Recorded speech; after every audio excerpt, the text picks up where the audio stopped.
Hey everyone, welcome to This Explainer. Today, we're opening up a super vital chapter in our Science of Reading journey by exploring the letter G. And G, my friends, stands for Gradual Release. Whether you're a classroom teacher, an instructional coach, or a school leader, this concept is absolutely foundational. We're going to look at exactly how we shift the spotlight away from teacher performance and shine it directly on student engagement. It's an approach that literally changes everything about how our students learn to read. So let's just get right into it.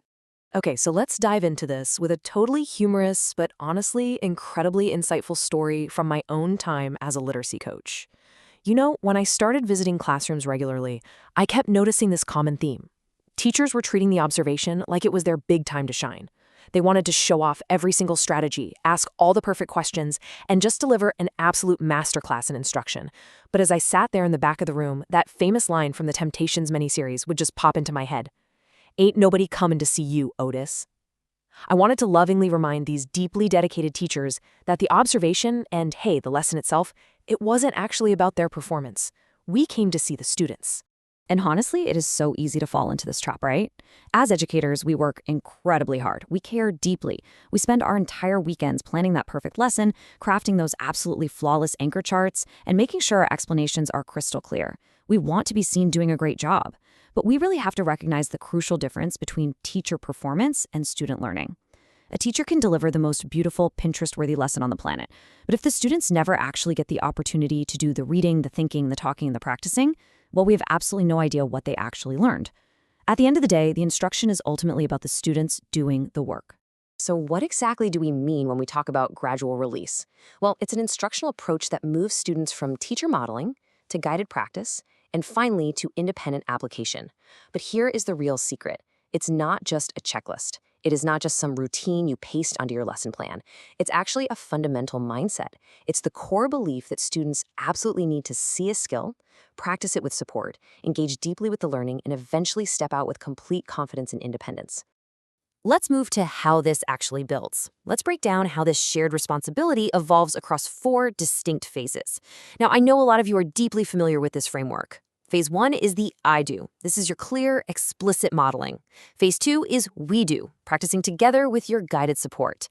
Phase 3 is you do together, where students are collaborating and practicing with their peers. And finally, phase 4 is you do alone, that independent application. This whole progression is really a journey of responsibility. You start by carrying the heavy lifting, and step by step, you hand that weight right over to the active learner. Now, we have to talk about the danger of getting stuck in that very first step. What happens when instruction just stays in the I do phase?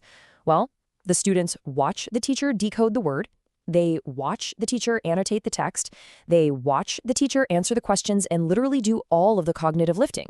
And when this happens, our students become spectators, not readers. We give this fantastic performance, but then we wonder why they struggle so much when it's finally their turn. If they don't get the chance to make mistakes, receive feedback, and try again, they simply won't build those necessary skills on their own. And this brings us to why gradual release matters so deeply within the science of reading. You see, literacy mastery isn't built on passive observation. It requires repeated, active practice. Our students absolutely must apply phonics and phonemic awareness skills themselves. Mastering decoding, spelling, and fluency, that requires doing, not just watching. When students engage directly with sounds, words, and texts, they're building the cognitive pathways necessary for fluent reading. Their confidence doesn't grow from hearing you explain a rule, it grows from actively engaging with the meaning themselves and realizing, hey, I can actually do this. So the crucial point to remember here is this. Strong teaching is proven by what students are able to do because of the instruction. It's not proven by how much the teacher talks. Think about it for a second. If your students can decode an unfamiliar word, that directly reflects your modeling and the practice that you provided. If they can confidently explain their thinking, that is the true reflection of your instruction. The work your students produce showcases exactly who you are as an educator. Let's make this incredibly practical, though. Where do we actually use this in our daily literacy block? Well, gradual release fits perfectly into your phonics lessons and decoding practice. You model the sound, you blend it together, they practice with a partner, and then they read the words completely independently. It applies to fluency routines and vocabulary instruction. It's literally the backbone of comprehension and writing lessons. And it's absolutely vital in your small group instruction and intervention time. You can plug this framework into almost every single aspect of your classroom instruction. And this brilliantly illustrates the beautiful dance of shared responsibility happening here.